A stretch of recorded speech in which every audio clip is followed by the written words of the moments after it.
This is a message from your guides reading for the child. Okay, so I have 2 crystals here, and then I have 1 group dragon. So I'm going to go ahead and surround us in some positive space with my garnet here.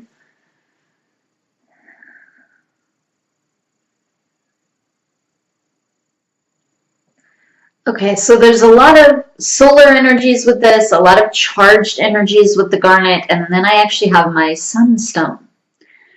Okay, and I'm going to go ahead and surround us in some positive space with the sunstone as well.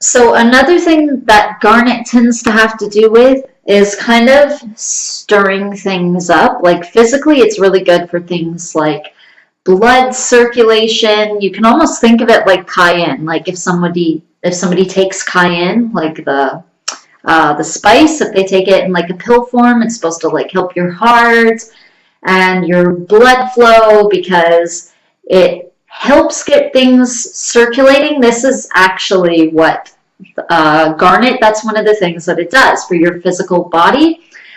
So it helps with stamina and rejuvenation and things like that.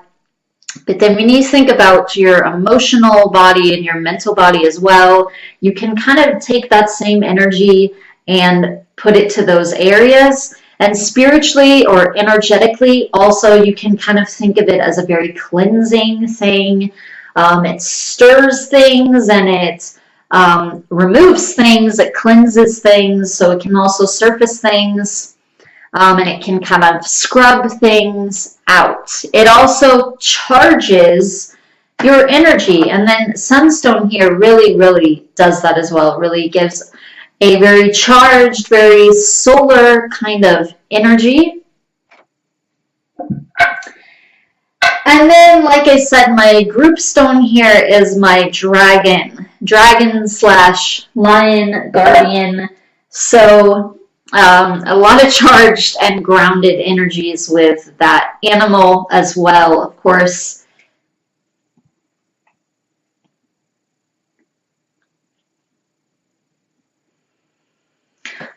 Okay, so when I was surrounding us in positive space with the garnet, one thing that was coming up was your throat.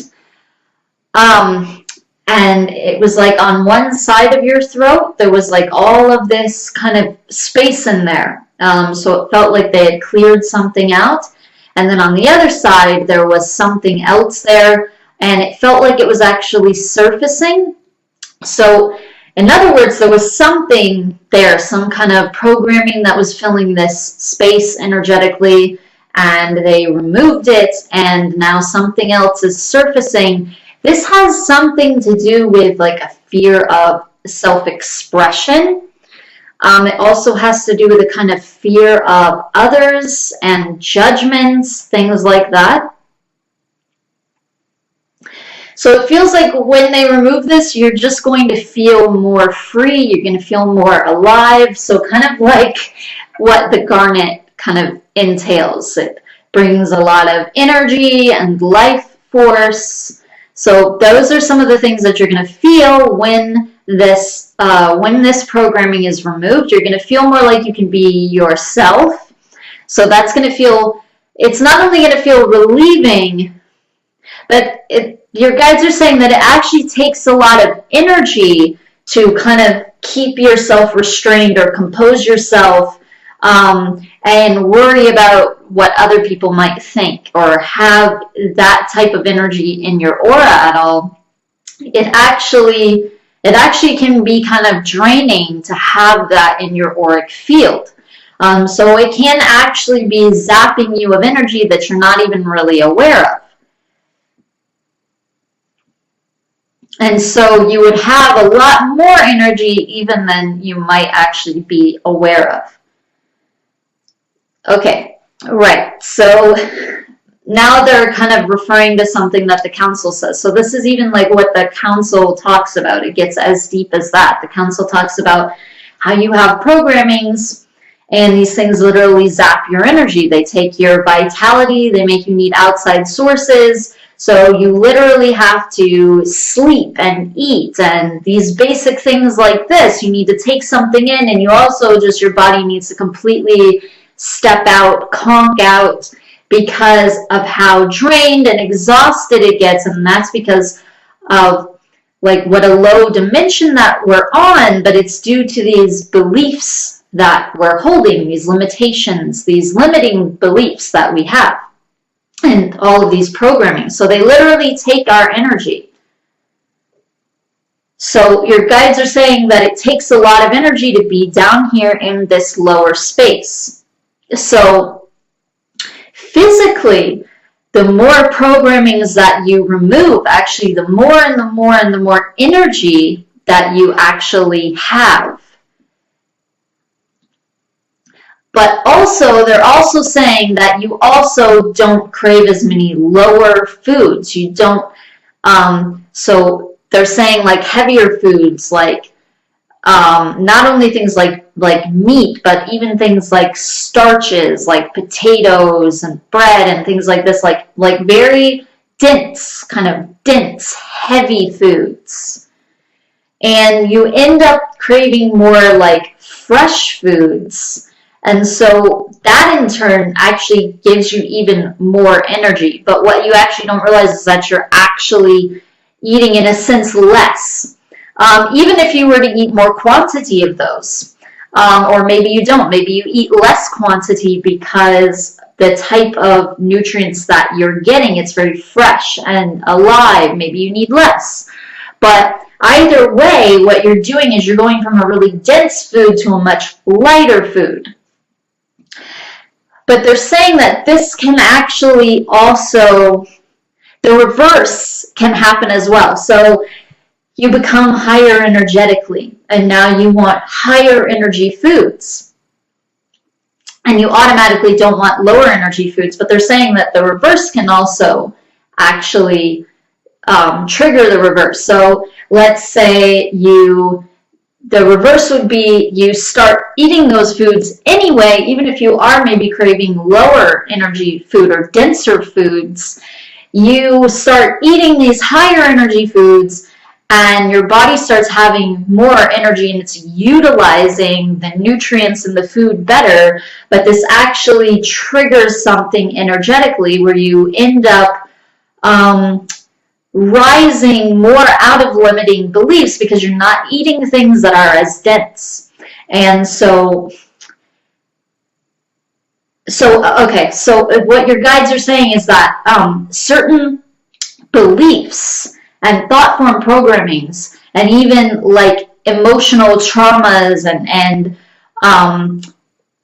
mental and emotional energies that are just stuck in there, even if they aren't really necessarily like a conscious thought, even if they aren't like a thought form, maybe it's just like a lot of leftover energy that could become something, but maybe it hasn't.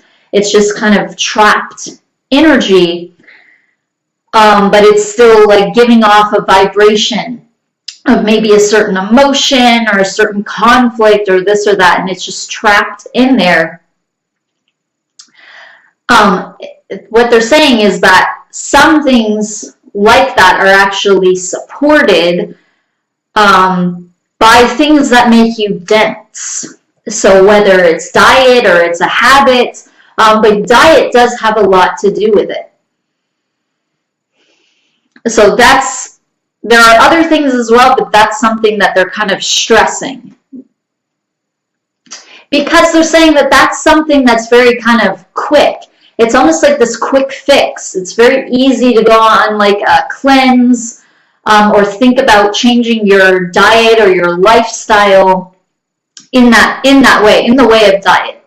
is they do almost like thinking of it more like a lifestyle, because although a cleanse is good to transition into a different kind of lifestyle when it comes to diet, but they're kind of saying that if you just go back to, you know, the diet that you had after doing like a temporary cleanse, then you're just going to end up going back into the same kind of energy mode and the same energetic level, the same vibrational level.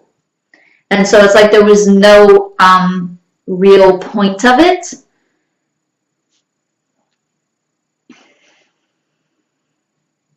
So it's good to do a cleanse and then change your lifestyle in that way, because you automatically support only higher beliefs. You stop supporting denser ones. And they're saying, even think about it like a heavy emotion, right? If you're feeling a heavy emotion, you don't want to go and eat a salad. You don't want to eat a food that supports something higher or lighter. You want to support your dense state. You want to comfort that dense state and in a sense, feed that dense state. And so like everybody knows, you go and you eat a tub of ice cream, or again, you eat like potatoes or some kind of, you know, homey comfort food, which always means heavier food, something fried or something oily or something with bread or potatoes, pasta, you know, something that almost in a sense holds more mass, or it feels denser. You're not going to go and drink a green juice. And they're saying that really you should, because maybe you would have to go through the emotion more, but you would actually end up cleansing it out of you. And a green juice is something that does physically cleanse you as well. So it's a symbol of that. But a lot of people don't want to go through that. They just want to ignore the emotions, or they want to temporarily feel better. So instead they cave into the emotion, they feed it. They cave into the thought form, in other words, and they feed it. But then they just end up making it more hungry, and now they're in this cycle of never actually getting rid of the emotion in the first place.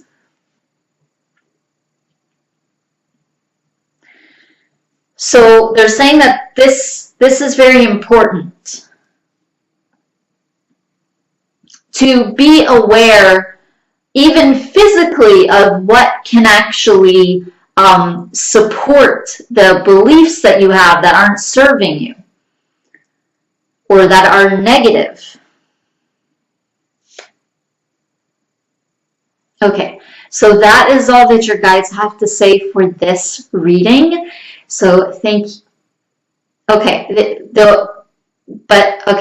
but even though they're stressing diet, it does feel like there are other things as well. So with diet stressed, at the same time, you can kind of look in general at what might physically, like a habit or whatever, different physical things that you can do or be doing, so that you could do that would bring you into a higher state, or that you are doing that could bring you into a lower state, or even that you are doing that can bring you into a higher state.